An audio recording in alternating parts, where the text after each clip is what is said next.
मित्रों, Kota online classes में आप सभी का स्वागत है। आज हम यहाँ पर बात करेंगे 15 नंबर के प्रश्न से। 15 नंबर का प्रश्न मैंने आप लोगों से पूछा था कि निम्नलिखित में से कौन सी रचना ठाकुर जगमोहन सिंह की नहीं थी, तो वो थी रचना प्रेम प्रलाप।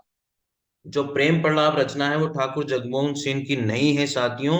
और ये रचना जो है वो भारतेंदु हरिश्चंद्र की रचना मानी जाती है। तो इसलिए ये प्रेम प्रलाप रचना ठाकुर जगमोहन सिंह की नहीं है। प्रेम संपत्ति लता, श्यामा लता और श्यामा जो सरोजनी रचनाएं, ये ठाकुर जगमोहन सिंह की रचनाएं हैं। और जो प्रेम प्रलाप है वो भारतेंदु हरिश्चंद्र की रचनाएं मानी जाती है साथियों। तो मित्रों, बहुत तगड़ा प्रश्न था, आप लोगों ने इसके आंसर भी दिए हैं।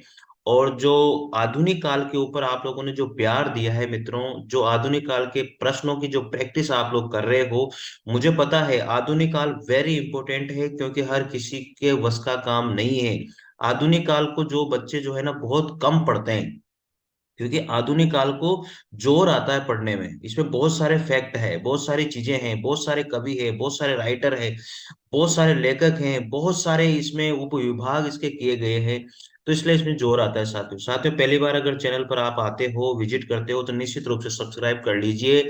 और आपको ये जो क्वेश्चन में आप लोगों को पढ़ा रहा हूँ, सारे के सारे प्रश्न कहीं ना कहीं किसी न किसी एग्जाम में आए हुए हैं।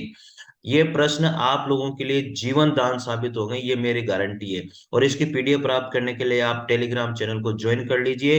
डिस्क्रिप्शन में इसका लिंक मिल जाएगा, वहां पर टेलीग्राम ज्वाइन करके इस पीडीएफ को प्राप्त कीजिए साथियों।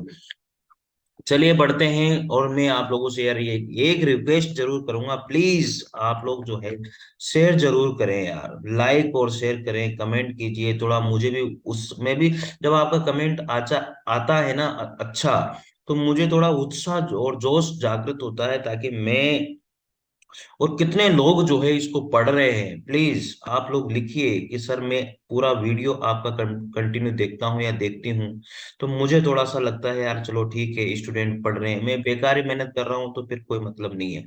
ठीक है ना साथियों, चलिए आप लोग जरूर कमेंट कीजिएगा कि सर मैं पढ़ रहा हूँ या पढ़ रही हूँ। चलिए 16 नंबर के प्रश्न से बात करेंगे। निम्नलिखित कवियों में से भारतेंदु युगिन कौन है?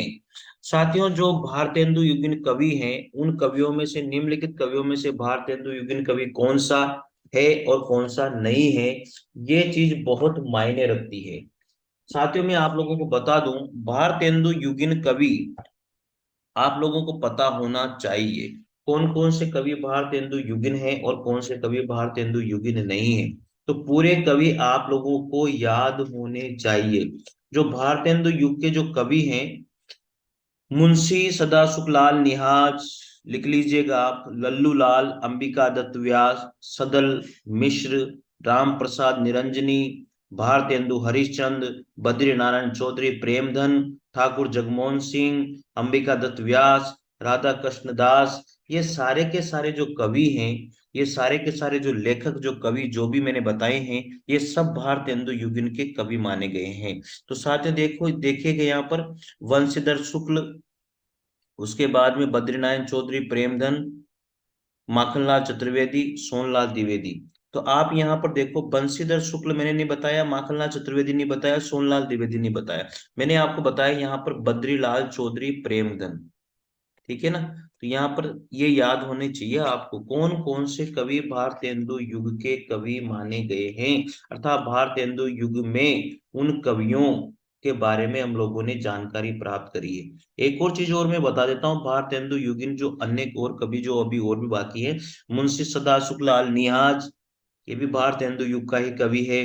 सैयद इंशा अल्लाह खां, जिन्होंने रानी केतकी की कहानी लिखी थी, जिसको उदयबान चरित के नाम से भी जाना जाता है। मित्रों, नोट कर लीजिए जो चीजें मैं बता रहा हूं। उसके बाद में लल्लू लाल जी थे, जिन्होंने प्रेम सागर लिखा, ये भी भारतेंदु युग के ही कवि थे। सदल मिश्र, जिन्होंने नासितो उपाख्यान या चंद्रावती जिसको हम कहते हैं वो लिखा, ये भी भारतेंदु युगिन कवि थे। तो ये सारी चीजें हैं। एक उद्धव शतक के रचयिता थे जगन्नाथ दास रत्नाकर, ये राधा चरण गोस्वामी थे, जिन्होंने नवभक्त माला लिखी थी, याद है ना आप लोगों को? श्रीधर पाठक ने गोल्ड स्मिथ कृत द ट्रेवलर हर्मिस्ट और डेजर्ट विलेज को जो है श्रांत पथिक या एकांतवासी योगी और उज्जड़ ग्राम शीर्षक से अनुवाद किया था। खड़ी बोली आंदोलन के प्रणेता थे। अयोध्या प्रसाद खत्री ने ब्रज भाषा और अवधी की रचनाओं को हिंदी साहित्य में स्थान प्रदान किया। आपको याद है ये सारी चीजें, पता होनी चाहिए। मुंशी सदा शुक्लाल नियाज ने जो है सुख सागर और मुंतक बुतवा रिक ये लिखा। तो सारी चीजें आपको पता होनी चाहिए भाई। ठीक है, आप बोलो तो साथियों मैं आपको जो है भारतेंदु युग के पहले नोट्स डाल देता हूँ टेलीग्राम चैनल पर, और वो नोट्स पढ़ के और फिर आप जो है ना ये क्वेश्चन आंसर कीजिएगा, तो आपको और मजा आएगा। आप बोलो तो मैं कर दूं। आपके कमेंट आने चाहिए बहुत भयंकर तरीके से। तो मैं जो है भारतेंदु युग के पहले पूरे डिटेल नोट्स डाल देता हूँ, और उसके बाद में फिर जो है साथियों, या फिर मैं उसे पढ़ देता हूँ, या उसे मैं आपको समझा देता हूँ, और उसके बाद में ये क्वेश्चन आप फिर कीजिए, मजा आ जाएगा आपको, है ना। चलिए, देखो बद्रीनारायण चौधरी भारतेंदु युग के कवि हैं। और कवि मैंने आप बता दिए, प्रताप नारायण मिश्र, ठाकुर जगमोहन सिंह, अंबिका दत्त व्यास, है ना। ये सारे के सारे कवि जो है ये भारतेंदु युग के ही हैं मित्रों। मैंने आपको एक एक कवि के बारे में बता दिया, कितने सारे कवि भारतेंदु युग के हैं। ठीक है ना भाई, भारतेंदु युग के कवि बहुत सारे हैं। और सबसे मेन जो कवि है भारतेंदु युग का, वो तो आप सबको पता है सही कौन है। भारतेंदु हरिश्चंद्र ही है, जिनके नाम पर भारतेंदु काल रखा गया है। एक चीज इसमें मैं आपको बता दूं, मैं एक बार फिर गिना देता हूं भारतेंदु युग के कवि। बाल कृष्ण भट्ट, भारतेंदु हरिश्चंद्र, लाला श्रीनिवास दास, बद्रीनारायण चौधरी प्रेमधन, प्रताप नारायण मिश्र, ठाकुर जगमोहन सिंह, अंबिका दत्त व्यास, पंडित राधाचरण गोस्वामी, राधा कृष्ण दास, और बाल मुकुंद दास। मैंने बोला है उसको आप लिख लीजिएगा। और इसकी शॉर्ट ट्रिक भी मैं आपको बता देता हूँ, BBLB, PTA, RRB। तो BBLB, PTA, RRB, ये जो मैंने बोला है उसके अकॉर्डिंग इसकी ट्रिक भी है। तो आप लोग इसको लिख लीजिएगा, ठीक है। आप बोलो तो मैं वो डिटेल नोट्स डाल दूंगा, अगर आप कहोगे तो कोई बड़ी बात नहीं है, ठीक है। और फिर इनको पढ़ लीजिएगा। 17 नंबर का प्रश्न है मित्रों, वे पूर्वीपन की परवाह न करके अपने बेसवारे की ग्राम में कहावतें और शब्द भी बेधड़क रख दिया करते थे। वे पूर्वीपन की परवाह न करके अपने बेसवारे की ग्राम में कहावतें और शब्द भी बेधड़क रख दिया करते थे। शुक्ल जी इन पंक्तियों का संबंध किससे मानते हैं? साथियों, वो थे प्रताप नारायण मिश्र।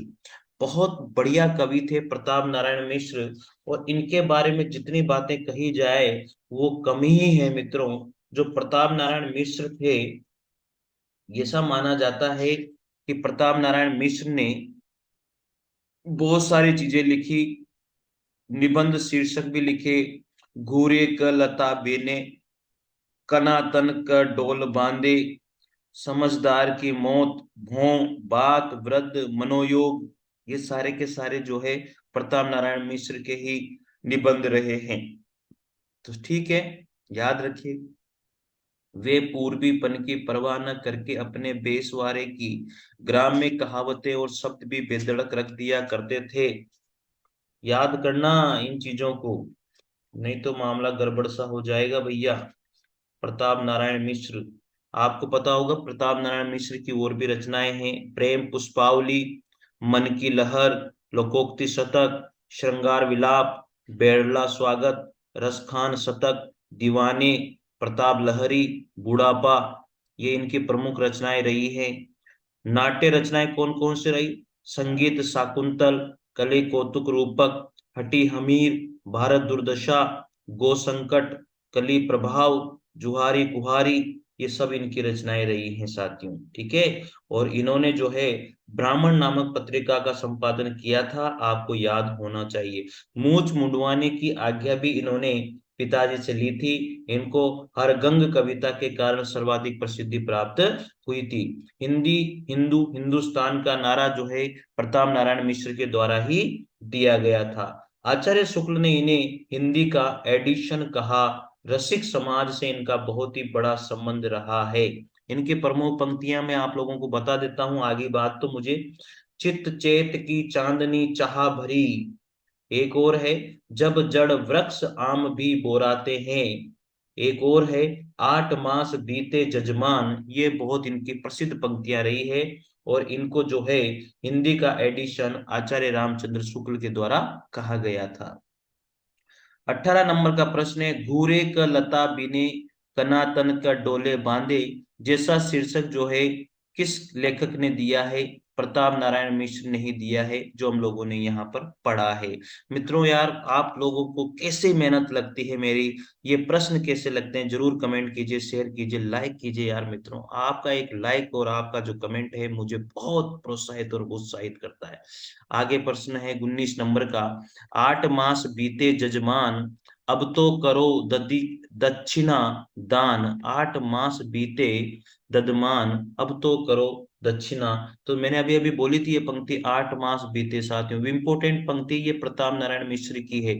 साथियों, ये वीडियो आप लोगों के लिए, ये 52 नंबर का वीडियो है। अब आप सोचिए, आप एक एक वीडियो मैंने जान डाली हुई है, एक एक वीडियो जबरदस्त वीडियो है। आप सारे वीडियो को एक एक करके देख लीजिए, प्रैक्टिस कर लीजिए पूरी। आधुनिक काल खत्म हो चुका है, भक्ति काल भी आधा हो चुका है, और आधुनिक, ये आधुनिक काल खत्म नहीं, वो आदि काल खत्म हो चुका है, और आधुनिक काल मैंने शुरू कर दिया है।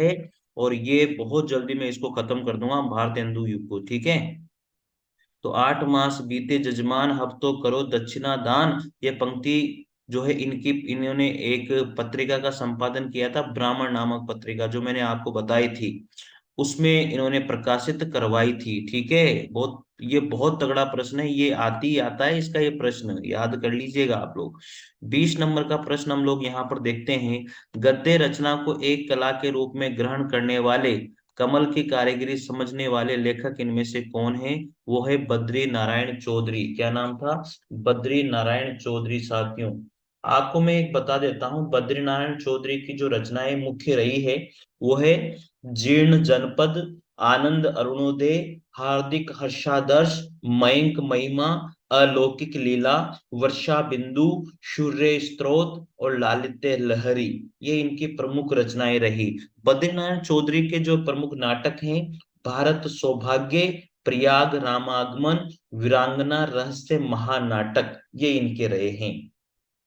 साथियों, एक बात यहाँ पर ये ध्यान रखिएगा कि इनके द्वारा जो है नागरी नीरद 1893 एक साप्ताहिक पत्र और आनंद कादम्बनी नामक एक मासिक पत्रिका का संपादन किया गया था, और इनको जो है अब्र उपनाम से उर्दू काव्य में इन्होंने लेखन किया था। किस नाम से? अब्र उपनाम से। आचार्य शुक्ल जो है हिंदी में समालोचना का सूत्रपात एक प्रकार से बालकृष्ण भट्ट एवं बद्रीनारायण चौधरी के द्वारा ही किया गया है। ये पंक्ति बहुत इंपॉर्टेंट है इनके लिए, कि हिंदी में जो समालोचना का जो सूत्रपात किया था वो बालकृष्ण भट्ट और बद्रीनारायण चौधरी के द्वारा ही किया गया था, ऐसा आचार्य रामचंद्र शुक्ल कहते हैं। साथियों, याद रखिएगा, गद्य रचना में एक कला के रूप में ग्रहण करने वाले, कमल की कारीगरी समझने वाले लेखक कौन है? वो लेखक साथियों बद्री नारायण चौधरी ही थे। ठीक है, गद्य रचना को एक कला के रूप में ग्रहण करने वाले, कलम की कारीगरी समझने वाले लेखक बद्री नारायण चौधरी प्रेम घनी थे। परंतु साथियों, ये प्रश्न के शुद्ध रूप में न लिखे जाने के कारण आयोग ने इसका उत्तर एफ को माना है। उक्त कथन में कलम के स्थान पर कमल है, ये ध्यान रखिएगा। ठीक है, आगे 21 नंबर का प्रश्न है। 21 नंबर के प्रश्न में, हिंदी पुनर्जागरण काल किसे कहा जाता है? कौन सा काल है? भारतेंदु युग। साथियों, याद रखिएगा कि जो भारतेंदु जो युग है, मतलब आधुनिक काल के उपविभाग किए गए हैं, तो आधुनिक काल में जो पहला युग है वो भारतेंदु युग है, और पुनर्जागरण काल को ही भारतेंदु युग कहा जाता है। ये प्रश्न पूछा ही जाता है, आप चाहे कोई सा भी कंपटीशन दे लीजिए, इस प्रश्न को आने में कोई देर नहीं लगती है। पुनर्जागरण काल भारतेंदु युग को ही कहा जाता है, जबकि द्विवेदी युग को जागरण सुधार काल कहा जाता है। ये याद कर लीजिए, इसमें कंफ्यूजन होता है मेरे मित्रों, इसमें कंफ्यूजन होता है मेरे साथियों, कि पुनर्जागरण काल भारतेंदु युग है, ठीक है, और जागरण सुधार काल जो है ना वो द्विवेदी युग है। ठीक है, तो यहाँ पर पुनर्भरण ऐसे याद कर लो, पुनर्भरण, पुनर्भरण करते हैं हम लोग, तो पुनर्भरण करेंगे तो पुनर्जागरण काल भारतेंदु युग, पुनर्भरण तो ब से भारतेंदु युग, और पुनर से पुनर्जागरण, याद हो जाएगा ना भाई। ठीक है ना, तो पुनर्भरण करेंगे भैया, तो पुनर्जागरण काल भारतेंदु युग को कहते हैं। ठीक है ना, और द्विवेदी युग जागरण सुधार काल हो जाएगा। जागरण सुधार काल द्विवेदी युग में किया जाता है। इस तरह से याद रख लीजिएगा, एक याद होते दोनों याद हो जाएंगे फिर, ठीक है। भारतेंदु काल नई मानसिकता के उन्मेष का काल था। भारतेंदु काल नई मानसिकता के उन्मेष का काल था। इस कालखंड को किस नाम से अभिहित किया गया है? क्या यार, जबरदस्त। अभी अभी मैंने पढ़ा है, हम लोग पुनर्भरण करते नहीं करते हैं, तो पुनर्जागरण कहेंगे भारतेंदु युग। और याद रखिएगा, जो भारतेंदु काल है वो नई मानसिकता के उन्मेष का काल कहा जाता है, और भारतेंदु युग को ही पुनर्भरण काल कहा जाता है। यार साथियों, मजे आ गए भैया, इन प्रश्नों को पढ़ के तो मुझे बड़ा आनंद आता है। चलिए आप लोग भी पढ़ते रहिए।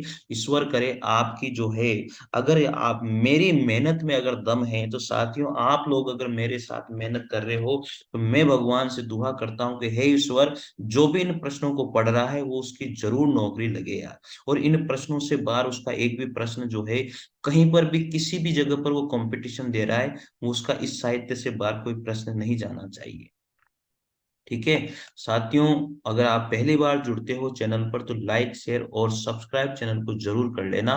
पीडीएफ टेलीग्राम चैनल पर मिलेगी, वहां पर डिस्क्रिप्शन में लिंक है, ज्वाइन कर लेना। नई मानसिकता के उन्मेष का काल था कौन? भारतेंदु। और भारतेंदु युग को ही पुनर्भरण काल कहा जाता है। जागरण सुधार काल द्विवेदी युग को कहा जाता है। याद हो जाएगा। चलिए अगला प्रश्न, 23 नंबर का प्रश्न है, निज भाषा उन्नति अहे सब उन्नति को मूल किसकी काव्य पंक्ति है?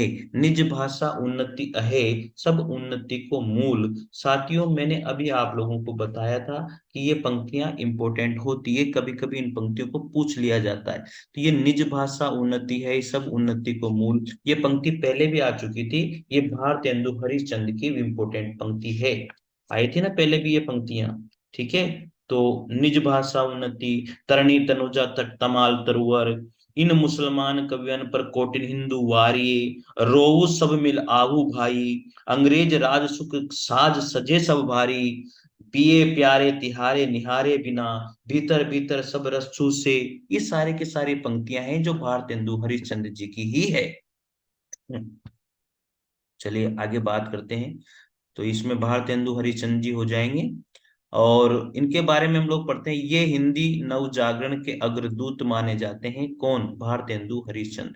ये बात याद रख लेना, हिंदी नवजागरण के अग्रदूत कौन थे? भारतेंदु हरिश्चंद्र थे। इन्होंने भारत दुर्दशा, अंधेरी नगरी, वैदिक हिंसा, हिंसा न बहुती, पाखंड विडंबन इनकी प्रसिद्ध रचनाएं रही हैं। 24 नंबर का प्रश्न है, लाश किस भाषा का शब्द है?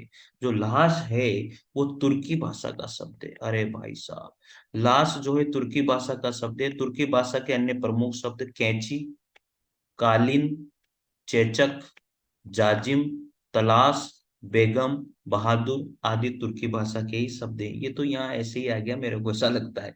ठीक है ना। 25 नंबर का प्रश्न है, बिहारी बिहार नामक ग्रंथ के रचयिता कौन है?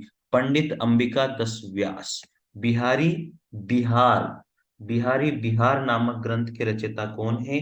पंडित अंबिका दत्त व्यास। भैया ये प्रश्न आएगा बिहार बोर्ड में, सोच लेना। बिहारी बिहार नामक ग्रंथ के रचयिता पंडित अंबिका दत्त व्यास हैं। अंबिका दत्त व्यास की अन्य रचनाएं यहाँ पर दी गई है, पावस पचासा, सुकवि सत सई, हो होरी। कौन कौन सी रचनाएं हैं? पावस पचासा, सुकवि, सुकवि सत सही, और कौन सी रचना है? हो होरी। मैं एक दो और बता देता हूं आपको, कंस वध, और एक है बिहारी विहार। ठीक है, ये इनकी प्रमुख रचनाएं हैं साथियों, तो याद रख लीजिएगा। बिहारी विहार इंपोर्टेंट है, इसलिए ये पूछ भी ली गई है। और ये अंबिका दत्त व्यास इंपोर्टेंट राइटर नहीं है, लेकिन देखो पूछ लिया ना, इस तरह से पूछ लेंगे, आप ध्यान रखिएगा मित्रों। जबकि काशीनाथ सिंह के प्रसिद्ध उपन्यास जो है वो है अपना मोर्चा। क्या है? अपना मोर्चा, काशी का 80। ठीक है, ये है काशीनाथ उपन्यास, काशीनाथ सिंह। रेहन पर रघु, बिहारी जो है रीति काल के रीति सिद्ध कवि हैं। बिहारी कौन है? रीति काल के रीति सिद्ध कवि माने जाते हैं बिहारी। इनकी प्रसिद्धि का जो आधार है वो बिहारी सत सही है। राधा चरण गोस्वामी की रचना है नवभक्त माल। अभी मैंने बताया था राधा चरण गोस्वामी ने ही लिखी थी नवभक्त माल। मित्रों बहुत खतरनाक प्रश्न है यार। मतलब ये मान के चलिए प्रश्न एक है, लेकिन इसकी जो व्याख्या इन्होंने करके दी है ना, मजा आ गया यार। जबरदस्त। आप लोग पूरे वीडियो देखा करो, एक भी मत छोड़ा करो। भारतेंदु युग का एक अन्य नाम और भी है, वो है, मैंने बोला था ना पुनर्भरण, तो पुनर्जागरण काल भारतेंदु युग का। यार ये प्रश्न बहुत बार पूछा जाता है, आप इसको थोड़ा सा पढ़ लीजिएगा। प्रश्नगत विकल्प के अनुसार भारतेंदु युग का एक अन्य नाम है पुनर्जागरण काल। डॉक्टर राम स्वरूप चतुर्वेदी ने लिखा है। ये पंक्ति भैया याद कर लेना, लिख लेना, प्रैक्टिस कर लेना। डॉक्टर राम स्वरूप चतुर्वेदी जी ने क्या लिखा है? पुनर्जागरण दो जातीय संस्कृतियों की टकराहट से उत्पन्न रचनात्मक ऊर्जा है। पुनर्जागरण दो जातीय संस्कृतियों की टकराहट से उत्पन्न रचनात्मक ऊर्जा है। ये कहीं नहीं मिलेगी आपको ये लाइन। आचार्य रामचंद्र शुक्ल ने 1868 से 1893 ईस्वी 1868 से 1893 ईस्वी तक कालखंड को नई धारा प्रथम उत्थान नाम दिया है। इसी प्रकार रामविलास शर्मा ने 1857 से 1900 तक कालखंड को नव जागरण काल नाम दिया है। दोनों वस्तुतः भारतेंदु युग हैं। फ्रांसीसी इतिहासकार मिसे सेठ ने सर्वप्रथम रेनेसां नव जागरण या पुनर्जागरण नाम दिया। भैया याद कर लो, याद कर लो मेरे लाला, याद कर लो। बहुत तगड़े प्रश्न है रे, बहुत तगड़े प्रश्न है। जो इन इन वीडियो से जो छूट गया ना, मैं गारंटी दे रहा हूं वो तो नहीं कर पाएगा। आप अपने मित्रों को बताइए, बताइए कि बहुत तगड़े प्रश्न है रे लाला। मैं तो मतलब दिल खुश हो जाता है यार, जब मैं पढ़ा रहा हूँ मेरा ही दिल खुश हो जाता है। आप पढ़ रहे होंगे तो आपको कैसा लगता होगा यार, मजे आ जाते होंगे। रोज एक वीडियो तो आप देख ही रहे होंगे निश्चित रूप से, मुझे लगता है, जहां तक प्रैक्टिस कर ही रहे होंगे मित्रों यार। इनमें से भारतेंदु युगिन लेखक कौन है? भारतेंदु युगिन देखो आ गया ना ये, मैंने कितने सारे राइटर आपको गिना दिए। तो उनमें से अब देख लो, याद होने चाहिए आपको। भारतेंदु युग, द्विवेदी युग, ये इनमें कौन कौन से लेखक रहे हैं, ट्रिक से याद कर लो पूरे के पूरे। ठीक है ना, ये क्वेश्चन आता ही आता है, भारतेंदु युग का इनमें से कौन है और कौन सा नहीं है। इस तरह के प्रश्न आएंगे आएंगे, तो ये याद कर लेना। भारतेंदु युग के लेखक प्रमुख साहित्यकार ये रहे। तो भारतेंदु हरिश्चंद्र जी तो है ही सही, और एक है बद्री नारायण चौधरी प्रेमगन, प्रताप नारायण मिश्र, ठाकुर जगमोहन सिंह, अंबिका दत्त व्यास, राधा कृष्ण दास, राधा चरण गोस्वामी और गोविंद गिल्ला भाई। ये भारतेंदु युग के हैं। लेकिन प्रताप नारायण मिश्र जो है भारतेंदु युग मंडल के लेखक भी हैं। तो याद रख लो भैया। तो यहाँ पर ये प्रश्न तो पहले भी आ चुका था। प्रताप नारायण मिश्र भारतेंदु युग के हैं, बाकी ये नहीं है। ठीक है, चलिए 28 नंबर का प्रश्न है। इनमें से किस लेखक का संबंध भारतेंदु मंडल से है? नहीं था। इनमें से किस लेखक का संबंध भारतेंदु मंडल से नहीं था? ये देखो, मतलब वही चीज आ गई ना, कि भारतेंदु युग का इनमें से कौन सा लेखक नहीं है। भारतेंदु युग मतलब वो जितने भी हैं वो सारे के सारे आपको पता होना चाहिए। अभी अभी मैंने आप लोगों को बताए थे सारे के सारे भारतेंदु युग के पूरे कौन कौन है। एक बार मैं फिर रट देता हूँ, भारतेंदु युग के कौन कौन है ये ध्यान से देख लो। बालकृष्ण भट्ट नंबर एक, भारतेंदु हरिश्चंद्र दो, लाला श्रीनिवास दास तीन, बद्री नारायण चौधरी प्रेमगंज चार, प्रताप नारायण मिश्र पांच, ठाकुर जगमोहन सिंह छह, अंबिका दत्त व्यास सात, पंडित राधा चरण गोस्वामी आठ, राधा कृष्ण दास नौ, और बाल मुकुंद गुप्त ये 10। ये 10 के 10 जो हैं ये भारतेंदु मंडल के है राइटर हैं। आप इनको लिख लेना, जो मैंने बोले एक एक करके लिख लो। इनकी ट्रिक भी जैसी मैंने बोली ना, इनकी ट्रिक भी वैसे ही बनेगी। BBLB PTA RRB, BBLB PTA RRB, इस तरह से बन जाएगी मित्रों। ठीक है, याद कर लेना भैया, ये तो आता ही आता है। तो बालकृष्ण जो भट्ट है वो भारतेंदु युग का नहीं है, मैंने बोला भी नहीं होगा, अभी आपने देखा होगा। तो प्रताप नारायण मिश्र, प्रताप नारायण मिश्र, इसके बाद में बद्री नारायण चौधरी प्रेमधन, ठाकुर जगमोहन सिंह, अंबिका दत्त व्यास, ये भारतेंदु मंडल के कवि हैं। जबकि बाल कृष्ण जो शर्मा है वो नवीन राष्ट्रीय सांस्कृतिक धारा के कवि माने जाते हैं। बाल कृष्ण शर्मा नवीन जो है राष्ट्रीय सांस्कृतिक धारा के क्या माने जाते हैं, कवि माने जाते हैं। मेरे मित्रों लिख लो, लिख लो, लिख लो रे, मजा आ जाएगा यार। मित्रों यार एक बात बताओ, जब आप पढ़ते हो तो आप कैसे पढ़ रहे हो? इन क्वेश्चनों में से जो इंपॉर्टेंट बातें लगती है क्या आप उनको लिख रहे हो क्या? एक बार जरूर मेरे को कमेंट करके बताइएगा, क्या उनको लिखते हो?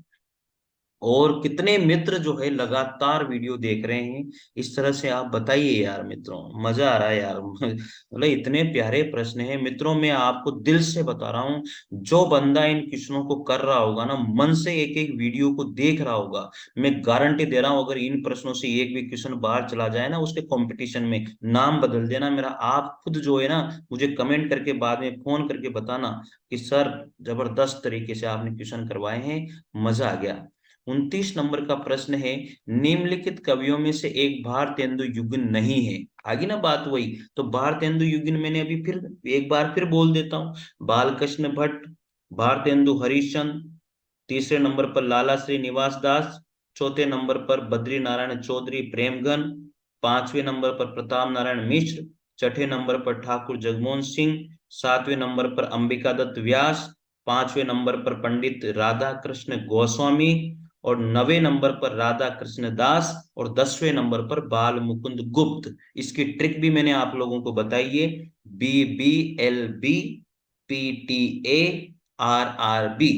तो इस तरह से ये भारतेंदु युग के आप याद कर लीजिएगा। अब यहाँ तो सिंपल सी बात है, अयोध्या सिंह उपाध्याय तो है ही नहीं भैया, ठीक है, ये तो ऐसे ही याद है। बद्रीनारायण चौधरी भी है, प्रताप नारायण, अंबिका दत्त व्यास, सारे के सारे भारतेंदु युगिन हैं।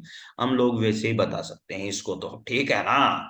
अयोध्या सिंह उपाध्याय हरिवोद भारतेंदु युगिन कवि नहीं है, बल्कि हरिवोद किसके कवि हैं? अरे द्विवेदी युगिन कवि है रे मेरे मित्रों। किसके कवि हैं? द्विवेदी युगिन कवि हैं मेरे प्यारे साथियों। आपका साथ मुझे है तो फिर किसका गम है? अरे गम मुझे किसका है जब आपका ही साथ मुझे है। तो साथियों ये तो बड़ी अच्छी बात है। बद्री नारायण चौधरी, प्रताप नारायण मिश्र, अंबिका दत्त व्यास भारतेंदु युगिन कवि हैं। पता नहीं यार, ऐसे ऐसे लल्लू पंजू वो वीडियो भी वायरल हो जाते हैं, अपना पता नहीं क्यों नहीं हो रहा है यार। चलो कोई बात नहीं, अपन तो मेहनत करते हैं, ठीक है ना, मेहनत एक दिन तो काम आती है। 30 नंबर का क्वेश्चन है, निम्नलिखित कृतियों में कौन सी भारतेंदु हरिश्चंद्र की काव्य कृति नहीं है? देखो, प्रेम मालिका, प्रेम सरोवर, प्रेम पुष्पावली और प्रेम फुलवारी। लेकिन प्रेम पुष्पावली भारतेंदु हरिश्चंद्र की काव्य कृति नहीं है। ये जो प्रेम पुष्पावली है ना, ये प्रताप नारायण मिश्र की काव्य कृति है, लिख लो मेरे लाला। तो प्रेम मालिका, प्रेम फुलवारी और प्रेम सरोवर तो भारतेंदु हरिश्चंद्र की है, लेकिन प्रेम पुष्पावली प्रताप नारायण मिश्र जी की काव्य कृति है। इनकी अन्य रचनाएं भी हैं, मन की लहर, ब्रेडला स्वागत, लोकोक्ति शतक, हर गंगा आदि। जबकि प्रेम मालिका, प्रेम सरोवर, प्रेम फुलवारी जो है भारतेंदु हरिश्चंद्र की काव्य कृति मानी जाती है। 31 नंबर का प्रश्न है, निम्नलिखित में से कौन हिंदी साहित्य के पितामह के रूप में जाने जाते हैं? ओहो, ये तो सबको पता है। हिंदी साहित्य के पितामह किसको कहा जाता है? भारतेंदु हरिश्चंद्र को कहा जाता है भैया। हिंदी साहित्य के पितामह के नाम से बात आ जाए तो आचार्य रामचंद्र शुक्ल मत ठोक के आ जाना। हिंदी साहित्य के पितामह नाम से जो है वो कहा जाता है भारतेंदु हरिश्चंद्र को, मेरे प्यारे मित्रों, अरे मेरे लालाओं। चलो आगे। भारतेंदु हरिश्चंद्र हिंदी साहित्य के पितामह के रूप में जाने जाते हैं। मैथिली शरण गुप्त ने स्वयं को कौटुंबिक कवि मात्र कहा है। मैथिली शरण गुप्त के बारे में ये बात याद रख लीजिएगा। और रामधारी सिंह दिनकर को शमे शूर्य और अधैर्य का कवि कहा जाता है। रामधारी सिंह दिनकर को शमे शूर्य और अधैर्य का कवि कहा जाता है, लिख लीजिए। और हिंदी साहित्य के पितामह के रूप में जाने जाते हैं भारतेंदु हरिश्चंद्र को। मैथिली शरण को गुप्त ने स्वयं को कहा कौटुंबिक कवि मात्र। राम सिंह दिनकर ने कहा है समय सूत्र। राम सिंह दिनकर को समय शूर्य कहा जाता है, अधैर्य का कवि कहा जाता है, किसको?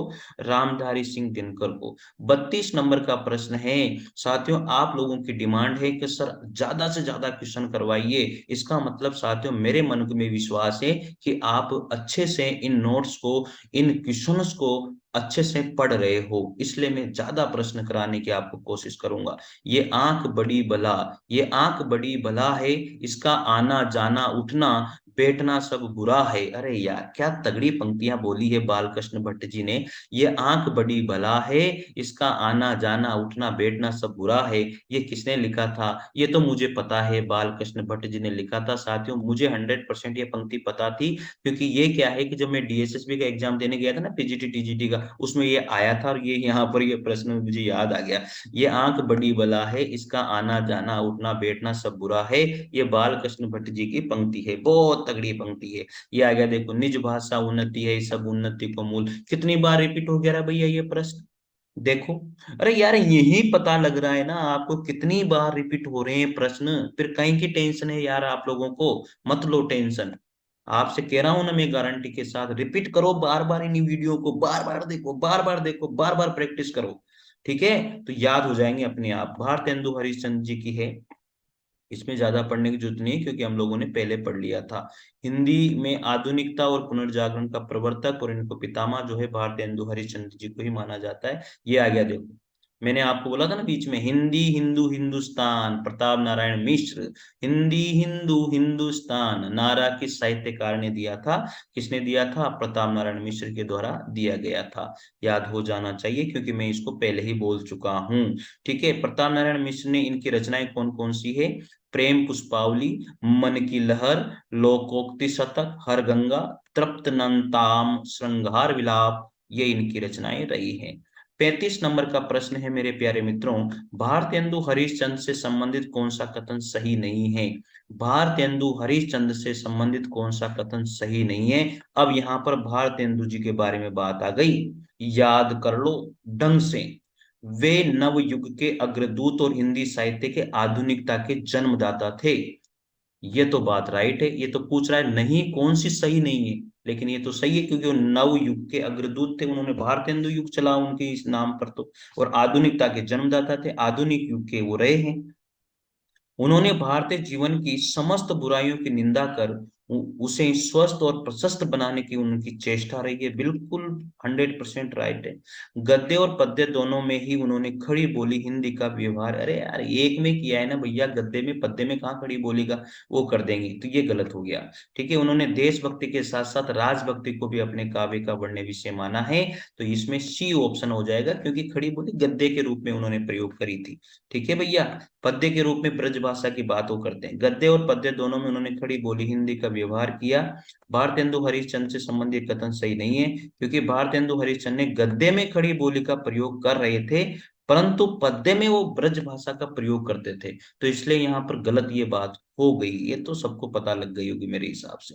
36 नंबर का प्रश्न है, इनमें से किस कवि या साहित्यकार का संबंध भारतेंदु काल से नहीं रहा है? देखो बार बार वही प्रश्न आ रहे हैं, तो भारतेंदु काल के जितने भी राइटर है ना भैया, वो आप तो नोट कर लो उनको, तो मतलब रट दो उनको, तो उनमें से तो आएंगे आएंगे। ठीक है, अब तो याद हो गए होंगे, प्रताप नारायण मिश्र भी है, अंबिका दत्त व्यास भी, बद्रीनारायण चौधरी, प्रेमधन भी है, तो राधिका रमन प्रसाद नहीं है, तो ए ऑप्शन जो है इसमें आ जाएगा। ठीक है, तो याद कर लीजिएगा, प्रताप नारायण मिश्र, अंबिका दत्त व्यास, बद्रीनारायण चौधरी, प्रेमधन, भारतेंदु हरिश्चंद्र ठाकुर, जगमोहन सिंह, राधा कृष्ण दास, ये सारे के सारे भारतेंदु युगीन कवि माने जाते हैं। साथियों 37 नंबर का प्रश्न है, भारतेंदु के हिंदी योगदान का स्वरूप क्या है? भारतेंदु के हिंदी योगदान का जो स्वरूप है, स्वयं रचनाएं लिखकर, समाचार पत्र निकालकर, भारतेंदु मंडल का गठन करके, इनमें से सभी साधनों का माध्यम, ये सारे के सारी चीजें उन्होंने करी थी, तो डी ऑप्शन राइट हो जाएगा। स्वयं रचनाएं उन्होंने लिखी, समाचार पत्र उन्होंने निकाले और भारतेंदु मंडल का उन्होंने गठन किया था मित्रों, तो ये बात याद रखिएगा। और भारतेंदु युग को पुनर्जागरण काल कहा जाता है, जो 1850 से 1900 ईस्वी तक इसकी बात हम लोग करते हैं, इसका कालखंड माना गया है। शुक्ल जी ने इसका जो काल को जो है नई नई धारा प्रथम उत्थान काल कहा 1868 से 1893 तक। इनका नाम ये शुक्ल जी के द्वारा बताया गया है।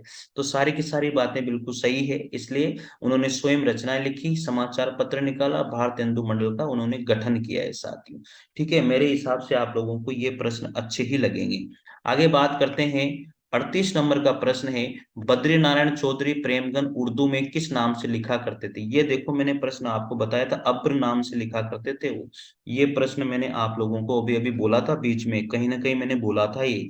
बद्री नारायण चौधरी जो प्रेमगन है, उर्दू में किस नाम से कविता किया करते थे? वो अब्र उपनाम से कविता किया करते थे मित्रों।